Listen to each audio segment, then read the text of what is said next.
Hi, everybody. Welcome. Welcome to our 10th annual Home Ownership Conference. My name is Vicky Cummings. I'm really excited to be here with you today. I'm a realtor with eXp Realty here in Oxnard out of wonderful Ventura County. Thanks again for being here. Okay, so what we're going to cover today, the objectives today is when you're selling your home. Okay, that's what we're going to be covering. And what is it when you're selling your home? There's different ways to go about it. What are the important objectives? So have you thought about it? I mean, doing a for sale by owner, or the do's and don'ts of when you want to be a for sale by owner or do a for sale by owner? The required forms for the state of California. So there are lots. California has several pages of contracts to help with the buyers and sellers, and they update them yearly. They're actually coming out with some more in the next month or so. Who is involved when you're selling or buying a home? The common seller mistakes. Okay, we're going to go over that, like some of the mistakes that sellers can make and how to avoid those. And then also how to get the most amount of money for your home, which I think is what most people want, right? Overall home seller's process. Okay, we're going to go ahead and look. Your home is the center. Okay, so you decide to sell your home. And now what? Now what are you going to do? You've made the decision. You're going to go ahead and sell. And it's now time to meet with a real estate agent.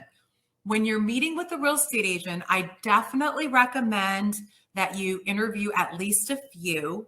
Why? The average realtor sells about 3 to 4 homes a year. Okay, so do you want someone that's average, or do you want someone that is a professional, does this day in and day out? Find out, first of all, are they a full-time agent or a part-time agent? Your home is one of your biggest financial investments. So please make sure that when you're looking to sell, you interview a couple agents. You're going to want to make sure that these agents provide for you the market analysis of your property.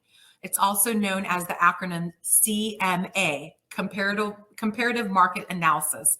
This is going to let you know what your home value is. And preparing your home for sale.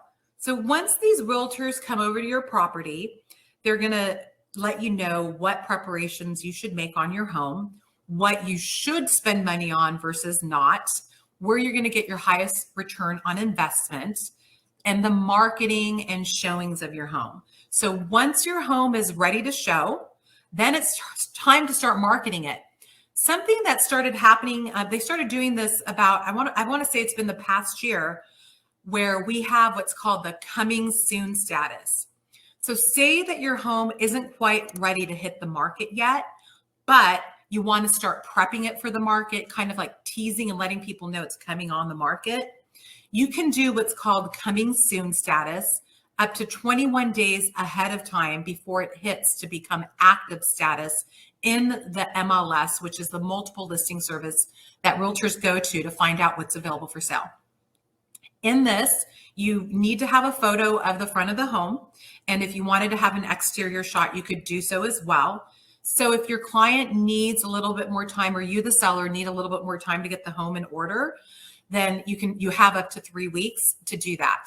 But it needs to be 3 weeks or less. Okay, so that's something to share. So it's like a pre-marketing and really important to do so that when you get your showings, you're ready to go.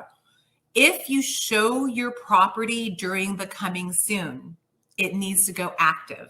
You can't show it to one realtor, or the listing agent can't just show it because it's their listing. You need to open it up to all the buyers out there to really be sure to make sure to do what's best for the seller. Okay.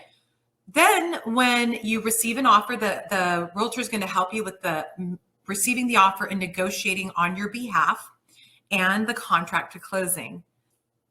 Pros and cons of being a for sale by owner.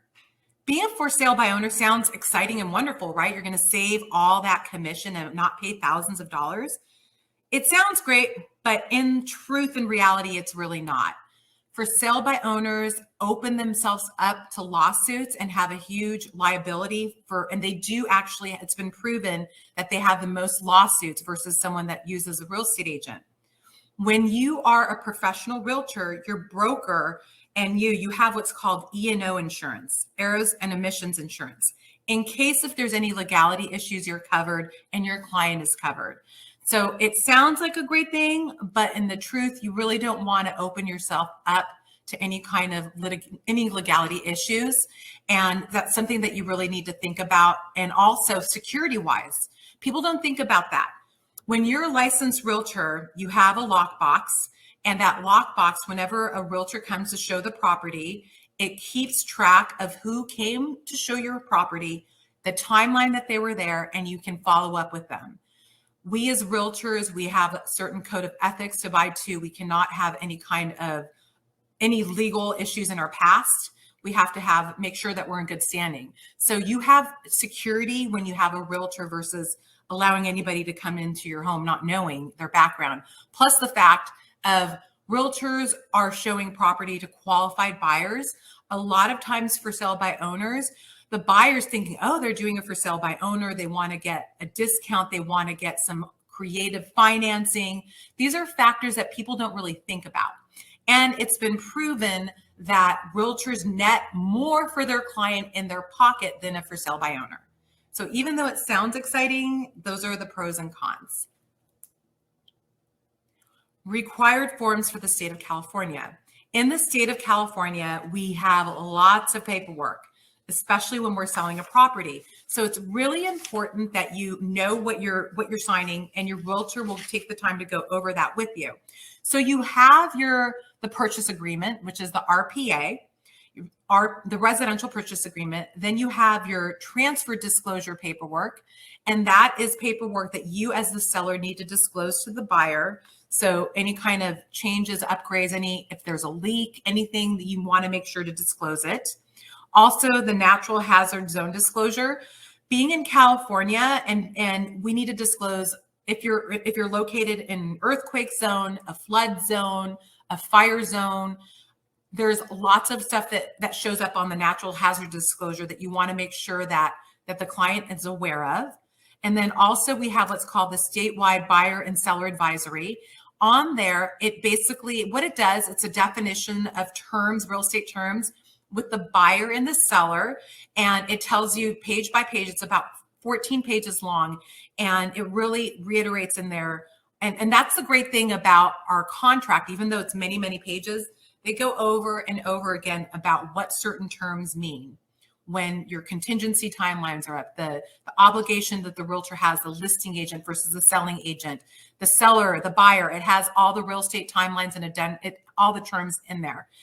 Also, what's going to be in here is the water heater. So there's a disclosure for making sure the water heater, there's certain state mandated things that need to be done. You want to make sure, and that is the water heater and also the smoke detector and carbon monoxide detectors. There's also paperwork for that. The lead-based paint, if the home was made in 1978 or prior, you want to have that disclosure in there as well. The seller property questionnaire, SPQ. This is a 4 pages long, and in here you specifically write out anything about the property.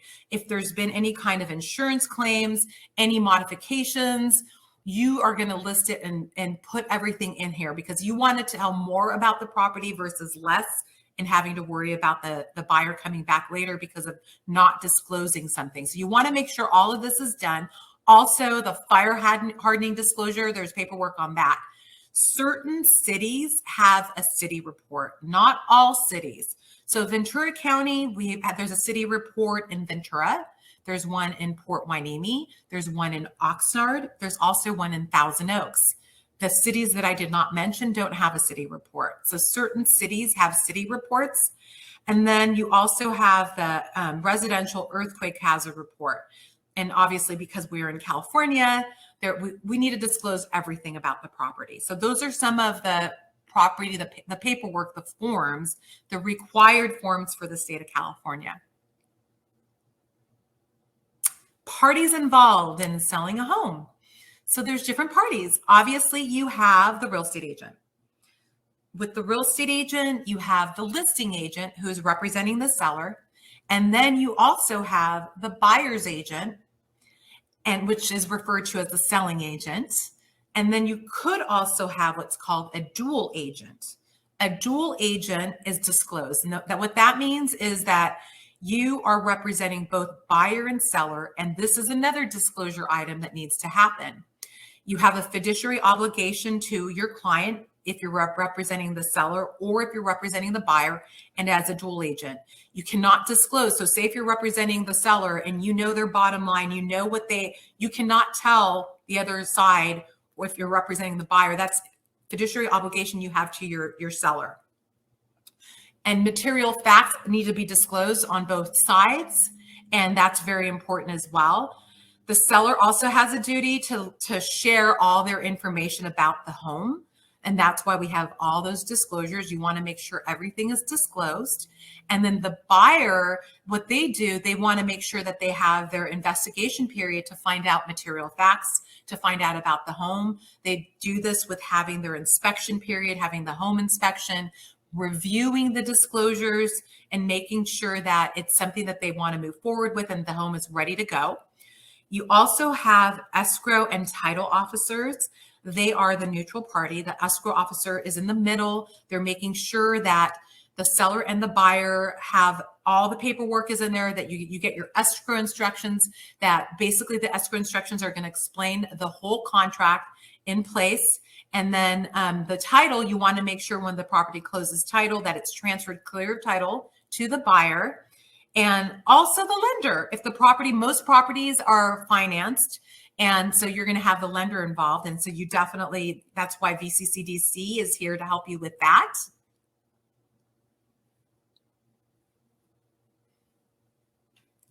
Common seller mistakes. So here are some common seller mistakes. You get more money if you pad the price and your bargaining room. Not really so. A lot of times, if you are just, especially right now that the market has shifted, I'm not sure if you're aware of that, but the rates have gone up. They went up again today. So now that they've gone up a bit, you really want to make sure you have your price, look at the comparables and make sure, because a lot of times, if you, especially right now, pricing is key. Since April was the first month in a while that the home prices, that the sales actually declined. It's the first time since the pandemic started. So pricing is important because a lot of times, I'm sure you've heard, it's called pandemic purchases that happened the past 2.5 years where people were overbidding for the property. So right now, what we're starting to see is longer days on market. You're seeing the price decreases. So say something sold for $650,000 because the buyer paid $50,000 over asking price. Right now, we're starting to see the shift. So it could, even though you're thinking it's $650, it could actually be $625 now. You've got to look and see what's active and competing for sale and what's pending right now. It's really important, especially with this market that's started to shift or shifting. And also for improvements and all that, you're not going to want to add this onto your property. Some people think like, oh, I'm going to look and see what the last home sold for. But you know what? I put a new roof on and I put my kitchen, I just spent all these thousands of dollars upgrading the kitchen. So I'm going to add that on to the sales price. That's not how it works. You've got to look at your comparables, because some of those comparables, everybody needs a new roof. Everybody needs a kitchen, and they might have done those improvements as well. So you can't be adding that on to your price. You've got to look at what is the competition, what's closed and sold, what's pending and under contract. The swimming pool and hot tubs, those you can look at those. They do help and increase the value. Also, if you're looking at the floor plan and say that you're comparing the 3 bedrooms to the 4 bedrooms, you're going to want to look at the square footage. You're going to really want to look at apples to apples. So if you're competing with, yes, the swimming pool is going to be an added feature and upgrade, and receiving an offer close to list price and really close when at the beginning of the contract that you receive a listing, if you have your listing and you get an offer, a lot of times that offer is the strongest. I'm going to give you an example. With the market, since it's shifted, I had an offer, cash offer, about a month ago on this one listing, and it was not full price, but it was pretty close. And my client was like, oh, we've got plenty of time. We just started. Well, the market's shifted, and that was the best offer. So sometimes that first offer, it's the best offer. Other times, if it's one of those listings that's getting a lot of activity and a lot of interest, and you do have multiple offers, then that, of course, that's a different story. Waiting for more offers, you don't want to lose that offer that does come in. So with the market shifting, with the rates adjusting, you want to make sure that you speak to the other realtor, find out, and speak to the lender of the other realtor to find out, have they done a new updated lender letter? Can they still qualify for the property since the payment's adjusted? So here is some really important information for you to do right now with this market. The net sheet, the good old net sheet. Okay, this is really, really important too. So when you're interviewing agents, I always make sure to take a net sheet with me.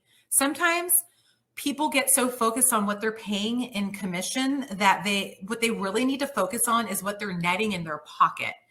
Because if you're worried about the commission, which obviously it's a lot of money, but if your realtor is going to get you full price or more, and they're negotiating on your behalf, and they're netting you. So if the average for sale by owner is netting 8% less than a realtor, right there, you see how you're actually making more money paying the 5% commission or 6%, whatever you're paying, you're netting more in your pocket by hiring a realtor. So what this net sheet has on here, it has everything. So say we're bringing up a $380,000, we'll say condo. Okay. So the net sheet, they're selling a $380,000 condo.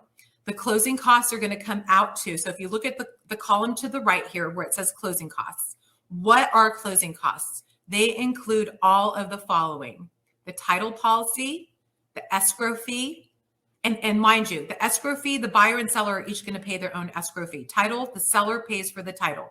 The transfer tax, the city record search, the home warranty. Home warranty can be negotiated. Sometimes the buyer pays, sometimes the seller pays. The drawing up of the deeds, the notary, and also termite. Termite is also one of those that can go either way, buyer or seller. And then NHD, and what you're paying to the listing agent, what you're paying to the selling agent. That's how we came up with the $22,331. Okay, so then if you look to your left, the sales price is $380,000. You're paying $22,381 in closing costs. So you subtract the difference with what the loan balance is. So say that you owe $180,000 on the loan, on the property, on the condo that you're selling. Okay, so if you look at that, then it's going to let you know before taxes, it's showing you the breakdown. So at the close, this is what you want to look at. What is your net to close? After paying everything off, your net is $178,451.55. So this is important to know because you want to know, obviously, when you're selling your property, how much are you going to walk away with? Are you planning to buy another property? What are you using those funds? So say you are using those funds to purchase another property, because most of the time people, when they sell, they're going to go buy something else. They're either going to downsize or move out of state or get something bigger, or sometimes maybe they're cashing out. But look at the net to close and see if that is enough for you. It's really important to do this. The sheet is very important because your net bottom line is what counts. Also, I do like the way this is set up because of a couple of the items on the closing costs. They can be negotiated, but it's helpful to have these numbers because a little bit of a padding, and would you rather get more money than a little bit less? So this is a really important form here, and make sure that your realtor has this. You can request it as well, and they'll bring it to you on the listing appointment. In conclusion, the goal is obviously to maximize your net, to get the most you can, to have an experienced professional provide the information to you on the market stats and trends. Make sure that they're a full-time agent, that they actually sell a decent amount of homes. It's so important in this market because a lot of times, even in the previous market, what we've been through the past 2.5 years, having people that are experienced on your behalf that also know other realtors, have good relationships, and that are well respected and that are working on your behalf, what's best for you, and letting you know the truth, not just telling you what you want to hear to get your listing, but to work with you and let you know weekly updates and the feedback that you're getting. And then they also want to take care of any liability. So that's, I mean, having the errors and omissions insurance is very helpful. Having the professional explaining the contracts to you so you know what you're signing. And also the more due diligence for you. I mean, that's definitely going to help you in the end. And yes, don't over improve your home. Everything is negotiable. There's certain things that your agent's going to go over with you. Like I had mentioned at the beginning, when you're getting ready to prep your home, certain things, yes, take the time and money to do those. Other things, I mean, your realtor professional will let you know. If the house needs everything brand new, I mean, you really got to look at and see, like, especially with the market being the way it is and the rates going up. And usually what happens when rates go up, prices start to level off and come down. So have your professional go over with you the truth, what's happening in the market, what are they going to do to help you get your property sold and net you the most, which is what you want. Thank you, everybody. It was a pleasure to be here today. I am so thankful to have VCCDC as my preferred lender that I love to refer clients to. They have, as you know, lots of great education. They've got the counseling. Their lenders are on top of it. You're in wonderful hands. If you have any questions, anything I can do to assist, my name is Vicky Cummings. My direct number is 805-750-8900. Once again, 805-750-8900. Vicky, your realtor. Thank you. Oh, one last thing we can't forget. Any questions that you have, please, please, please make sure to put them in the chat. Put those questions into the chat. And thank you for attending our 10th annual home ownership conference.